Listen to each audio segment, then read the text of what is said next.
L'audiovisuel africain pleure l'un de ses bâtisseurs.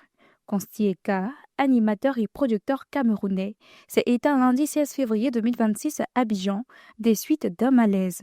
Surnommé le roi de la télévision, il laisse derrière lui plus de 3 décennies d'engagement au service des médias et de la culture africaine et une empreinte indélébile dans le paysage audiovisuel francophone.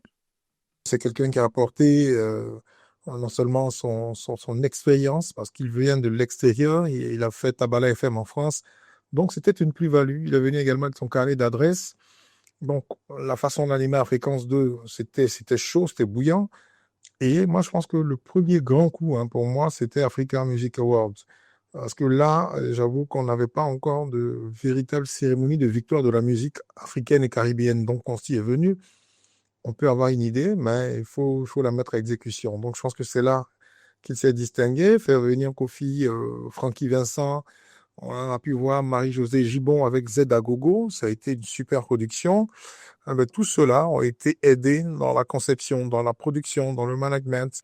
Originaire du Cameroun, Konsti Eka a débuté dans les années 1980 à Douala et Yaoundé, animant des émissions musicales et de divertissement sur les radios locales comme le Music Video Show.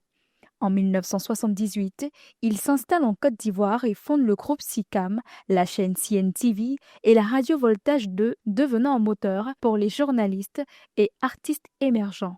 Dès 1992, il crée les African Music Awards, pionnier dans la célébration de l'excellence musicale africaine, avant l'essor des grandes cérémonies continentales.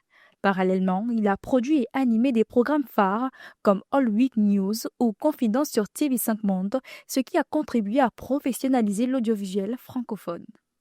Je pense que l'héritage, il reste le même. La copie des Africa Music Awards, c'est les prix MUD qu'on connaît aujourd'hui. Et Consti avait l'aspect événementiel, ses programmes étaient événementiels, avec ses plateaux, avec des invités de marque, avec des lumières, et puis c'était la frime, c'était un sapeur. Tout cela contribue. On pense également à Yves Zobo, à Yves de Bella, des années que je salue au passage. La télévision, l'animation notamment, c'est bien présenté, bien dire, mais être bien vêtu. Distingué en 2022 au ASCOM Award comme légende de la communication audiovisuelle, Konsti Eka a marqué une génération de professionnels. Depuis l'annonce de son décès, hommages et messages affluent de toute l'Afrique, saluant son rôle de mentor et de pionnier, convaincu que les médias sont un levier de transformation sociale et culturelle.